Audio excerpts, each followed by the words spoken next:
وحشت عشق ناول بہت ہی رومانٹک اور ایموشنل ہونے جا رہا ہے۔ ناظرین اپنے کمنٹس اور لائک کا اظہار ضرور کیجیے تاکہ ہماری حوصلہ افزائی ہو سکے۔ جی تو ناظرین چلتے ہیں ایپیسوڈ نمبر 9 کی طرف۔ وہ اس کیفیٹیریا میں گول میز کے گرد بیٹھی برہان کا انتظار کر رہی تھی، مگر یہ طویل انتظار طویل سے طویل تر ہوتا جا رہا تھا۔ بالآخر اسے برہان آتا دکھائی دیا۔ وہ سیدھا اسی کی طرف آیا اور وہ سیدھی ہو کے بیٹھ گئی۔ برہان کے چہرے پہ سنجیدگی کا تاثر نمایاں تھا، جیسے وہ جانتا تھا کہ شجرا کیا بات کرنے آئی ہے۔ شجرا، آپ نے کوئی بات کرنی تھی؟ برہان نے گمسم بیٹھی شجرا کو مخاطب کیا۔ شجرا نے اسے اپنے خیالوں سے چونک کے اسے دیکھا۔ آج صبح کتنی ہمت مجتمع کر کے اس نے برہان کو ملنے کے لیے بلایا تھا، یہ صرف وہی جانتی تھی۔ فون کو کان سے لگائے اس کی آواز بارہا کانپتی تھی، مگر وہ مضبوط بنی رہی۔ اور جب برہان نے اسے یہ کہا کہ وہ جانتا ہے کہ وہ اسے ملنے کیوں بلا رہی ہے، وہ جی جان سے کانپی تھی۔ وہ اس کے سامنے تھا، وہ تو نظریں بھی نہیں اٹھا پا رہی تھی۔ گلے میں گلٹی سی ابھر کے معدوم ہوئی۔ شجرا، آپ مجھ سے کوئی بات کرنا چاہتی تھی؟ ایک بار پھر تحمل سے سوال پوچھا گیا۔ جی، اس نے یک لفظی جواب دیا اور خاموش ہو کے بیٹھ گئی۔ وہ یہ رشتہ، شجرا نے تھوک نگلتے ہی بات کا آغاز کیا، مگر دوسری طرف اس کی بات اچک لی گئی۔ جی، میں نے رشتہ بھیجا تھا، آپ بڑے ڈیسائیڈ کر لیں۔ یہ دوسری طرف شان بے نیازی تھی، اور جسے تمہیں اس سے کوئی مطلب نہیں ہونا چاہیے، لیکن مجھے کچھ کہنا ہے۔ اس نے ایک بار پھر کوشش کی۔ شجرا، یہ بات بڑے ڈیسائیڈ کر لیں گے، برہان نے ایک لفظ پر زور دے کے کہا۔ لیکن میں آپ سے شادی نہیں کرنا چاہتی، شجرا نے روحانسی لہجے میں کہا، جیسے وہ اب رو دینے کو بیتاب تھی۔ کیوں نہیں کرنا چاہتی؟ برہان نے ٹھنڈے لہجے میں کہا۔ کیا میری مرضی کی کوئی اہمیت نہیں؟ شجرا نے آنسو پیے کہا۔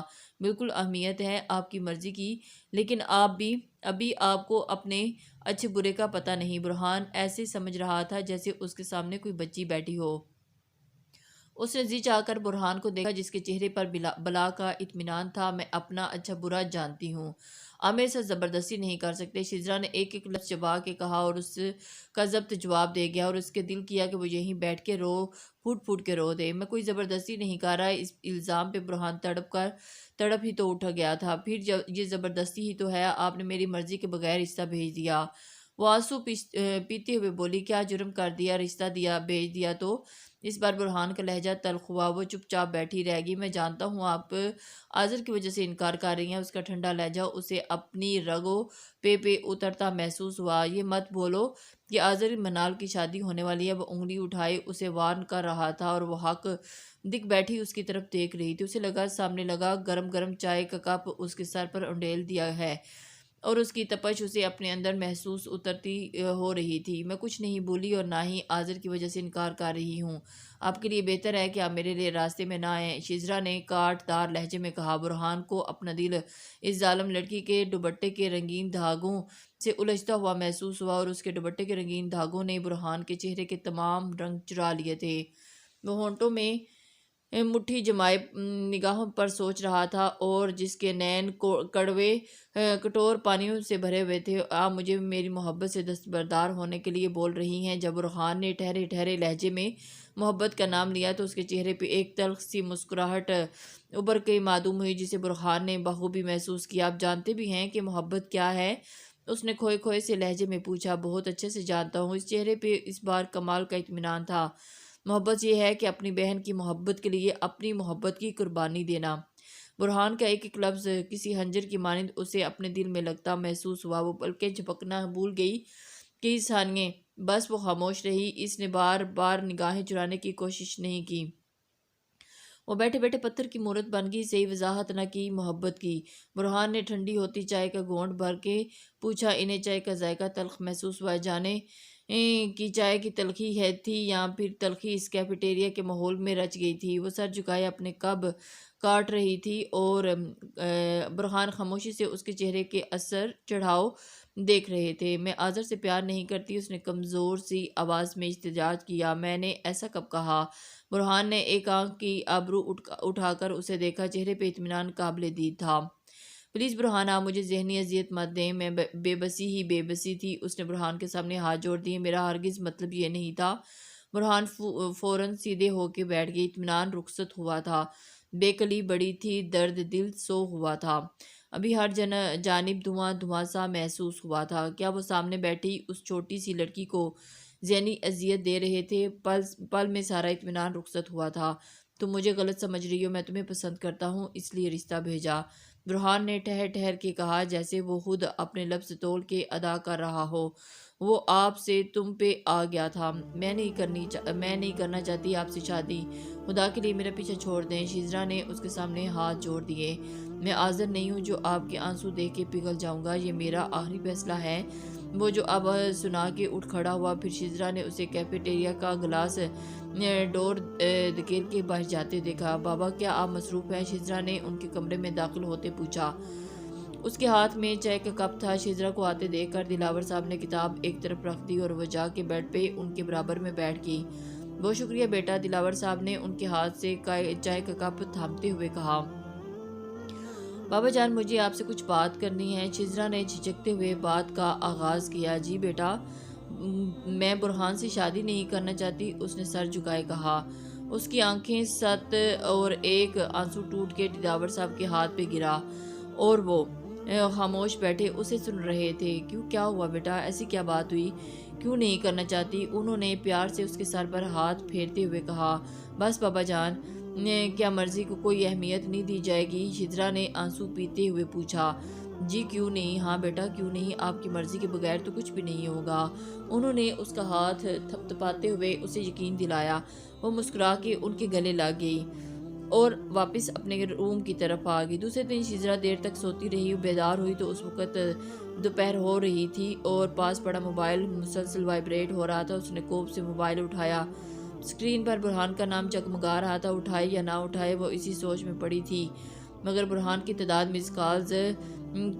مس کالز تھی اور اس نے کال پک کر کے موبائل کان سے لگایا تو دوسری جانب برہان کی آواز سنائی دی۔ مجھے لگا تمہاری عقل ٹھکانے آ گئی ہوگی، لیکن پتہ نہیں تم کیا سوچ کے بیٹھی ہو۔ برہان کی غصے میں بھری آواز اسپیکر سے ابھری اور شیزرا کا سر پہلے ہی چکرا رہا تھا، اوپر سے برہان کی باتیں۔ آپ کیا بولنا چاہ رہے ہیں؟ شیزرا نے بیزاری سے پوچھا۔ تمہارے گھر والوں نے رشتے سے انکار کر دیا ہے۔ پتہ نہیں وہ اطلاع دے رہا تھا یا وہ پوچھ رہا تھا، مگر انداز سے برہمی صاف ظاہر تھی۔ جی، شیزرا نے یک لفظی جواب دیا۔ ٹھیک ہے، آذر کی شادی ہونے دو، شاید اس کے بعد تمہاری عقل ٹھکانے آ جائے گی۔ برہان جانے کیا سوچ کے بیٹھا تھا۔ میں آذر کی شادی کے بعد دوبارہ اپنے پیرنٹس کو بھیجوں گا، مجھے یقین ہے تم انکار نہیں کرو گی۔ برہان نے سنجیدگی سے کہا اور کال کاٹ دی۔ اور اس دن کے بعد برہان کے ماں باپ اس گھر کی دہلیز شیزرا کے رشتے کے لیے پار نہیں کی تھی اور نہ ہی کوئی سوال کیا تھا۔ شیزرا انہیں جانتی تھی کہ وہ دلاور صاحب نے کیسے منع کیا، مگر بہرحال اس دن کے بعد اس بارے میں کوئی بات نہیں ہوئی، ورنہ برہان نے دوبارہ اس موضوع کو چھیڑا۔ آج کل تو گھر میں اظہر اور منال کی شادی کی تیاریاں جاری تھی اور اس کی پہلی خوشی تھی۔ تائی امی اور دادو کا تو بس نہیں چل رہا تھا کہ پورے شہر کو دعوت نامہ بھیج دیں۔ بازاروں کے روز چکر لگ رہے تھے اور پھر گھر پہ ایک محاذ کھلا ہوتا تھا۔ کسی سوٹ کی فٹنگ کروانی ہے تو کسی دوپٹے پہ دادو کرن لگوانا چاہتی ہیں، سوٹ کے دوپٹے پہ کرن لگوا دوں، پری منال پہن کر بہت خوبصورت لگے گی۔ دادو مختلف سوٹوں کے دوپٹے ہاتھ میں لے کر کہتی تو دوسری طرف تائی امی خوب بڑے بڑے کامدار جوڑے منال کے لیے پسند کر رہی تھی۔ منال جی تم پہ بہت ہلکے ہلکے جوڑے کہہ رہی ہو بھائی، ذرا بھاری جوڑے دکھائیں۔ پھر وہ خود ہی دکاندار سے مخاطب ہوئی۔ منال کبھی مسکرا کے رہ جاتی تو کبھی اتنے بھاری جوڑے دیکھ کے پریشان ہو جاتی، اور اس سب سے سب کی محبت تھی وہ جو خوب سمیٹ رہی تھی۔ اب سب شیزرا کی ذات کہیں کھو کے رہ گئی تھی، مگر وہ خوش تھی منال کو خوش دیکھ کے۔ آذر یہاں نہیں تھے، وہ کام کے سلسلے میں لاہور گئے تھے اور انہوں نے کہا تھا کہ وہ شادی سے 2 دن پہلے ہی پہنچ جائیں گے۔ اس بات پہ شیزرا نے سکھ کا سانس لیا تھا، اور نہ ہی ایک گھر میں رہتے ہوئے اس کے لیے یہ سب مشکل ہو جاتا۔ یہ بات تو وہ بھی جانتی تھی کہ آذر یہاں سے جان بوجھ کے گئے ہیں، مگر جان کے بھی انجان بنی رہی۔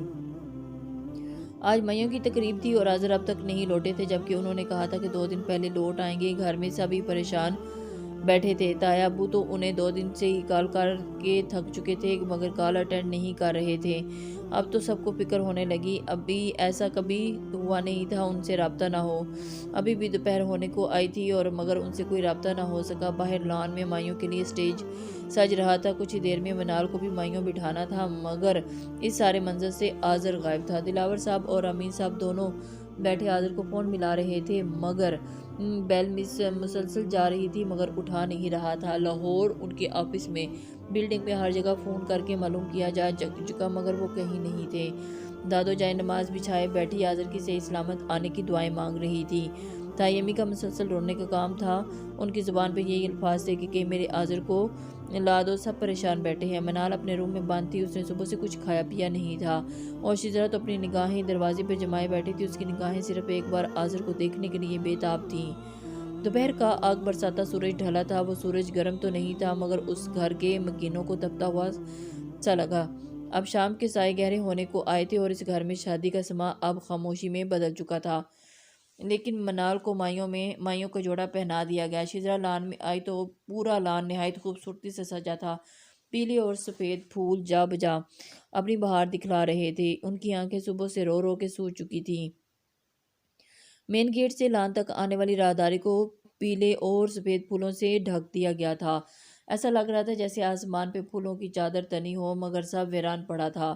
اس پھولوں سے ڈھکے گھر کی باسی اندر بیٹھے ایک دوسرے کو تسلی دے رہے تھے اور شجرا پھولوں کی ڈھکی راہداری میں دروازے پہ نظریں جمائے کھڑی تھی اور اسے پورا یقین تھا کہ آذر اس کا مان کبھی نہیں توڑیں گے مگر آنسو ایک الگ ہی کہانی بیان کر رہے تھے۔ سورج غروب ہونے کے قریب تھا۔ ماحول میں عجب سا پراسراریت پھیلی ہوئی تھی۔ پیلی اور نارنجی شعاعیں آسمان سے زمین کی طرف آ رہی تھیں۔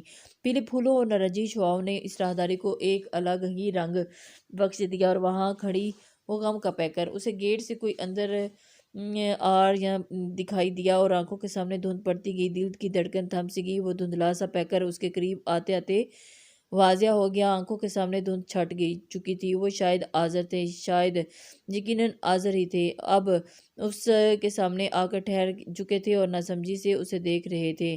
اس نے ہاتھ بڑھا کر ان کے چہرے کو چھونا چاہا۔ اگر یہ نظروں کا فریب تھا تو یہ فریب اس کی جان لے لے گا۔ اور اس کا ہاتھ آذر کے گال کو چھو گیا اور وہ ہوش کی دنیا میں واپس لوٹی اور تڑپ کے آذر کے گلے لگی۔ وہ حیران اور پریشان اسے دیکھنے لگے جو ان کے سینے سے لگی زاروں کی طرح آنسو بہا رہی تھی۔ کچھ دیر رونے کے بعد دل کا بوجھ ہلکا ہوا تو اپنی پوزیشن کا اسے احساس ہوا۔ وہ جھجک کے پیچھے ہٹی اور گالوں پہ پھیلے آنسو ہاتھ کی پشت سے صاف کیے۔ کیوں رو رہی ہو؟ انہوں نے حیران ہوتے ہوئے اس کے رونے کی وجہ پوچھی۔ آپ کہاں تھے؟ آپ نے کہا تھا کہ آپ 2 دن پہلے آ جائیں گے اور آج صبح سے سب آپ کو کال کر رہے ہیں، آپ کال پک نہیں کر رہے تھے۔ بے ترتیب حلیہ حقلہ اور لہجہ اور آنسوں سے بھری آنکھوں کے ساتھ ہی ان کے جینے کی وجہ ان سے سوال کر رہی تھی اور اس کے دل کو کچھ ہوا۔ میں کام میں پھنس گیا تھا ورنہ 2 دن پہلے ہی آ جاتا۔ میری آج صبح کی فلائٹ تھی لیکن فلائٹ لیٹ ہو گئی اور میرا فون شاید سائلنٹ پر لگا رہ گیا۔ اور انہوں نے تفصیل بتاتے ہوئے اپنی جیبوں میں ہاتھ مار کر موبائل تلاش کیا اور موبائل نکال کر دیکھا تو واقعی سائلنٹ پہ لگا تھا۔ آپ اندر چلیں، سب پریشان ہیں۔ شجرا کو سب کی حالت یاد آئی تو انہیں اندر چلنے کو کہا۔ شجرا اگر آج میں نہ آتا تو شجرا کے اندر کی جانب بڑھتے ہوئے قدم ان کا سوال سن کے رہ گئے تھے۔ راہداری میں اتنی تنی پھولوں کی چادر میں کچھ پھول ہوا کے ساتھ جھرے گئے تھے اور فضا میں پھیلی روشنی اب مزید گہری ہو گئی تھی۔ وہ بے ساختہ مڑی تھی اور اس کی ملگجی روشنی میں آذر کا چہرہ دیکھنے کی کوشش کی مگر وہاں کوئی تاثر نہیں تھا۔ تو شاید میں زندہ نہیں ہوتی، اس نے اسی بے تاثر لہجے میں کہا اور اندر کی جانب قدم بڑھا دیے۔ آذر اپنی جگہ سن سے ہو گئی۔ جانے کتنی بار اس کے دل میں آیا تھا کہ کاش یہ شادی نہ کریں والا کراچی نہ جائیں مگر ہر بار انہوں نے دل ہی میں ہی اس بے سروپا خواہش پہ کان نہ دھرے۔ آذر اندر پہنچے تو سب والہانہ انداز میں ان کی طرف بڑے تھے۔ دادو، تائی امی اور دلاور صاحب، امین صاحب سب ان کے گرد جمع تھے۔ وہ سب کو جواب دے دے کر تھک گئے تھے۔ منال کو آذر سے کے آنے کی اطلاع ملی تو وہ بے اختیار ہی سجدے میں چلی گئی۔ اس گھر میں خوشیاں ایک بار پھر لوٹ آئیں۔ مائیوں کی تقریب میں مہمان آنا شروع ہو چکے تھے اور پورا لان برقی کمکموں سے روشن تھا اور ہر چہرہ مسکرا رہا تھا۔ شجرا تیار ہو کے اپنے روم سے باہر نکلی تو آذر بھی اسی وقت اپنے روم سے باہر نکلے تھے۔ نگاہوں کا تصادم ہوا۔ سفید شلوار قمیض میں وہ نکھرے سے لگ رہے تھے۔ بڑی ہوئی شیب اور سوجی ہوئی آنکھیں ایک الگ ہی منظر پیش کر رہی تھی۔ شجرا گولڈن رنگ کا لہنگا پہنے ہوئے کوئی سنہری پری لگ رہی تھی۔ بالوں میں چٹیاں بندی ایک سائیڈ پہ ڈالی جس پہ کچھ اور آوارہ لٹیں نکل رہی تھی، چہرے کی طرف پھیلی رہی تھی۔ آذر نے ایک نظر اسے دیکھا اور اگلے ہی پل نظریں پھیر لی اور ان کا یوں نظریں پھیرنا شجرا کے دل کو گھائل کر گیا اور اسے نظر انداز کیے وہاں سے جا چکے تھے۔ وہ خود کو سنبھالتی ہوئی آگے بڑھی اور منال کے روم کی طرف چلی گئی۔ وہ اندر داخل ہوئی تو منال تیار ہوئی آئینے کے سامنے بیٹھی، پیلے اور سبز رنگ کا لہنگا پہنے اس پہ وہ روح ٹوٹ کے برس رہا تھا۔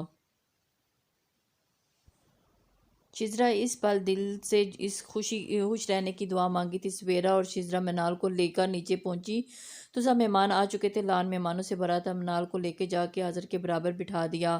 شجرا منال کو آذر کے برابر بٹھا رہی تھی۔ اس وقت آذر کی نظریں شجرا کے چہرے کا طواف کر رہی تھی۔ وہ چاہ کے بھی اپنی نظریں نہیں ہٹا پا رہے تھے۔ شجرا آذر کے نگاہیں خود پہ جمی محسوس کر سکتی تھی۔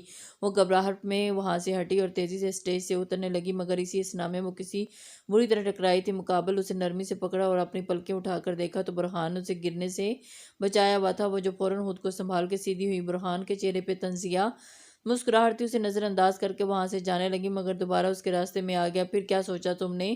برہان ایک دل جلانے والی مسکراہٹ کے ساتھ پوچھا۔ کیا سوچنا ہے؟ شجرا نے نہ سمجھی سے اسے دیکھا۔ آذر کی شادی ہو رہی ہے۔ برہان نے بات کا رخ آذر کی طرف موڑا تو شجرا نے اسی کے لہجے میں اسے جواب دیا جس پہ برہان کا کہکہ بے ساختہ تھا۔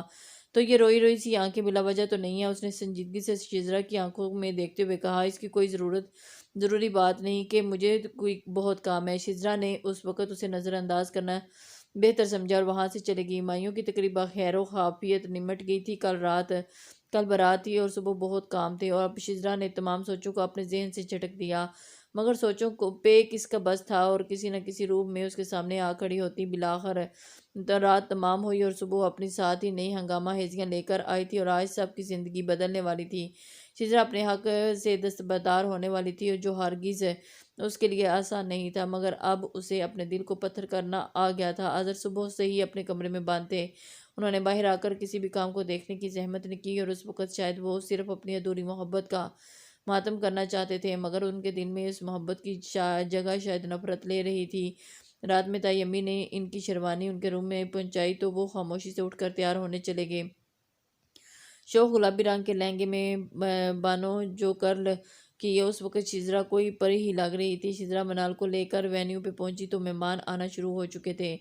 شجرا منال کو لے کر اندر چلی گئی۔ کچھ دیر کے بعد نکاح کی رسم ہونا تھی۔ مولوی صاحب منال سے سائن کروانے آئے تو پل بھر تو شجرا اپنا وجود خالی ہوتا محسوس ہوا۔ نکاح کے رسم کے بعد منال کو لا کے آذر کے برابر بٹھا دیا گیا۔ سرخ رنگ کے شرارے ملبوس اس وقت اس پہ روپ برس رہا تھا۔ شجرا اپنے لبوں پہ مسکان سجائے سب سے مل رہی تھی، مگر بہت اندر کچھ ٹوٹ چکا تھا۔ برہان نے شجرا سے بات کرنا چاہی، مگر شجرا اس وقت کسی قسم کی بات کرنے کی پوزیشن میں نہیں تھی۔ اس نے نظر انداز کرنا بہتر سمجھا۔ رخصتی کی رسم عافیت سے نمٹ گئی اور اب سب گھر آ کے مختلف رسمیں کر رہے تھے۔ رسموں سے فارغ کر کے منال کو آذر کے روم میں پہنچا دیا گیا۔ رات دبے پاؤں گزرتی جا رہی تھی، مگر آذر اپنے روم میں نہیں گئے تھے۔ پتہ نہیں وہ کہاں تھے۔ سب گھر والے یہی سمجھ رہے تھے کہ وہ اپنے روم میں ہی ہیں۔ شجرا بھی یہی سمجھ رہی تھی کہ اس کا درد دل حد سے ہوا تو وہ باہر لان میں ٹھنڈی ہوا میں آ گئی، اور اس نے اب تک کپڑے نہیں تبدیل کیے تھے اور اب سخت کی کیفیت میں تھی۔ وہ گلابوں کی کیاریوں کے سامنے آ کھڑی ہوئی، آنسو خود بخود پلکوں کی باڑ توڑ کر چہرے پہ بہنے لگے۔ بہت خوش ہو نا مجھے برباد کر کے؟ عقب سے آنے والی آواز نے شجرا کا دل مٹھی میں جکڑ لیا۔ وہ فوراً اپنے آنسو صاف کر کے پلٹی، مگر کچھ نہ بولی۔ وہ جانتی تھی کہ اگر اس نے کچھ کہا تو شاید اس سے بغاوت کر جائیں۔ آذر سینے پہ ہاتھ باندھے اس کے سامنے کھڑے تھے اور آنکھیں لہو رنگ تھی۔ انہوں نے شیروانی کی شجرا کی کلائی پکڑ کر اسے اپنی جانب کھینچا اور اسے ان کے سینے سے آ لگی۔ کانچ کی چوڑیاں ٹوٹ کے اس کی کلائی میں پیوست ہو گئی، مگر مقابل پہ آج کوئی اثر نہ ہوا۔ درد کی شدت سے کرا رہی تھی۔ ہاتھوں کے زخم ایک بار پھر ہرے ہو گئے تھے۔ آپ یہاں کیا کر رہے ہیں؟ شجرا نے انہیں وہاں موجود دیکھ کے پوچھا، مگر ضبط کرنے کے باوجود اس کی آنکھیں چھلک پڑیں۔ مجھے اس وقت تم سے شدید نفرت محسوس ہو رہی ہے، انہوں نے ایک ہاتھ سے اس کا چہرہ دبوچتے ہوئے کہا۔ آذر کی سخت انگلیاں اس کی گال پر گاڑی جا رہی تھی اور اس نے خود کو چھڑانے کی کوشش کی، مگر مقابل کی غریب تو ہاتھ درجہ مضبوط تھی۔ چھوڑیں، مجھے درد ہو رہا ہے، اس نے روتے ہوئے کہا، مگر آج اس کے کسی بھی آنسو کا آذر پر اثر نہ ہوا، اور جو اذیت تم نے مجھے دی ہے اس کا کیا؟ وہ دبی دبی آواز میں دھاڑے تھی اور اس کا دل سہم گیا تھا۔ اور اس کے بعد میں تم سے اور صرف تم سے نفرت کروں گا۔ میں تمہاری شکل بھی نہیں دیکھنا چاہتا۔ میں تمہیں دیکھتا ہوں تو مجھے اپنا وجود ایک مذاق لگتا ہے۔ نفرت ہوتی ہے خود سے۔ وہ جنونی کیفیت میں بول رہے تھے اور برستی آنکھوں کے ساتھ انہیں دیکھ رہے تھے۔ بہت مشکل ہوتا ہے جس کی نظروں میں آپ ہمیشہ کے لیے ہمیشہ خود کے لیے پیار دیکھتے آئے ہوں اور اسی کی نظروں میں خود کے لیے نفرت دیکھنا، اور آج وہ نفرتوں سے آذر کی آنکھوں میں دیکھ رہی تھی۔ وہ یکٹی کو ان کا چہرہ دیکھ رہی تھی، جیسے اندر تک پڑھ لینے کا ارادہ ہو، مگر وہاں اب نفرت کے سوا کچھ نہ تھا۔ شزرا کا روم جل اٹھا اور اس کا دل چاہا کہ چیخ چیخ کر سب کو بتا دے کہ اس نے بھی اپنی محبت کی قربانی دی ہے۔ کسی کو اپنے زخم کیوں نہیں دکھا، کیونکہ آذر اپنی ہی محبت لیے بیٹھے ہیں۔ چلی جاؤ میری زندگی سے، جب بھی تمہیں دیکھوں گا میں زندہ نہیں رہ سکوں گا، پل پل مروں گا۔ آذر کا لہجہ بل گیا تھا اور اب ان کے انداز میں جارحیت تھی، غصہ نہیں تھا، اور ایک تحمل سا تھا اور درخواست تھی۔ وہ سر جھکائے ہونٹ کچل رہی تھی، بے نیازی کا چولا اوڑھے وہ خاموش تھی۔ آذر آ چکے تھے اور اسے چھوڑ کے وہ نہیں جانتی تھی کہ اندر گئے یا باہر ہوا، وہ جانا نہیں چاہتی تھی، اور ایک اندھیرا تھا جو اس کی آنکھوں کے سامنے تھا، مگر اب وہ سب واضح ہو گیا۔ اس کالی رات میں وہاں کھڑی ایک فیصلے پہ پہنچ چکی تھی۔ ہاں، اب اسے اپنے بارے میں سوچنا تھا، سب کو پیچھے چھوڑ کر صرف اب اپنا سوچنا تھا۔ وہ صبح ایک موجل صبح تھی۔ شزرا کو آج سورج کی روشنی کم محسوس ہوئی اور اسے لگا آج سورج معمول کے مطابق نہیں، بلکہ آج کچھ بھی معمول کے مطابق نہیں ہے۔ وہ نیچے آئی تو سب ناشتے کے لیے ڈائننگ ٹیبل پر موجود تھے۔ گھر میں ایک چہل پہل تھی، سب خوش تھے، مگر وہاں موجود 3 نفوس سب سے اپنی اداسی چھپا رہے تھے۔ منال بہت خاموش سی تھی، اس کی خاموشی شزرا کی نگاہوں سے چھپی نہ رہ سکی اور وہ اس پل سے خود سے شرمندہ ہوئی تھی۔ کل رات کو آذر اور شزرا کے بیچ ہونے والی گفتگو صرف ان دونوں تک محدود نہیں تھی، بلکہ وہاں موجود ایک تیسرے شخص نہ صرف سب دیکھا بلکہ سن بھی لیا تھا۔ پوری رات وہ صرف دونوں ہی نہیں تھے، بلکہ تیسرا شخص بھی ان کے ساتھ جاگتا رہا، مگر ابھی تک سب معمول کے مطابق تھا۔ بابا میں یہاں سے جانا چاہتی ہوں۔ ناشتے کے بعد شزرا دلاور صاحب کے سامنے کھڑی تھی، وہ اپنی انگلیاں مروڑتے ہوئے سب گھبرائی ہوئی سی دیکھ رہی تھی۔ کہاں جانا ہے؟ دلاور صاحب نے اس کی طرف نظر بھر کے دیکھتے ہوئے کہا۔ وہ میں نے آپ سے ذکر کیا تھا نا، آسٹریلیا کی یونیورسٹی میں میں نے ایڈمیشن کے لیے فارم سبمٹ کیا ہے، وہاں سے میل آ گئی ہے، حالہ بھی مجھے بہت یاد کر رہی ہیں۔ اس نے سر جھکائے جواب دیا، یہ میل تو اسے کافی پہلے آ گئی تھی، مگر جب آذر کی محبت نے اسے سب کچھ بھلا دیا تھا۔ ٹھیک ہے جاؤ، انہوں نے بغیر کسی پس و پیش کے کہا۔ شزرا نے بے یقینی سے انہیں دیکھا، مگر وہ کسی گہری سوچ سے مستغرق تھے۔ وہ ہاں سر جھکائے واپس آ گئی۔ شزرا تمہاری شام کی آسٹریلیا کی فلائٹ ہے، دلاور صاحب نے پانی کا گلاس اٹھاتے ہوئے اطلاع دی۔ اس بات سے شزرا کو حیرت کا شدید جھٹکا لگا۔ نہ صرف شزرا بلکہ وہاں موجود تمام لوگ حیرت سے ان کی شکل دیکھ رہے تھے، مگر آذر سب سے لا تعلق سے بیٹھے تھے، ان کے پتھر کے وجود میں جنبش تک نہ ہوئی۔ کیا مطلب؟ شزرا کہاں جا رہی ہے؟ امین صاحب نے شزرا اور پھر دلاور صاحب کو دیکھتے ہوئے پریشانی سے پوچھا۔ شزرا نے آسٹریلیا کی یونیورسٹی میں ایڈمیشن لینا ہے، اس لیے وہ آسٹریلیا جا رہی ہے، دلاور صاحب نے سنجیدگی سے بتایا۔ لیکن کل ولیمہ ہے بابا، ولیمے کے بعد چلی جانا۔ منال نے پریشانی سے کہا۔ نہیں کوئی بات نہیں، شزرا آج ہی جائے گی۔ وہ اپنا فیصلہ سنا کے وہاں سے اٹھ کھڑے ہوئے، اور منال کی سمجھ میں نہیں آ رہا تھا کہ بابا ایسے کیسے کر سکتے ہیں۔ دلاور صاحب وہاں سے اٹھ کے اپنے روم میں آ گئے۔ انہوں نے کل رات آذر اور شزرا کی باتیں سن لی تھیں اور اپنی کھڑکی میں جانے کتنی دیر تک بت بنے کھڑے رہے، اور جب انہیں ہوش آیا تو فجر کی اذانیں ہو رہی تھیں۔ ان کے دل کو ملال نے آ کر گھیرا تھا۔ پہلے شاید ہی شزرا کا رویہ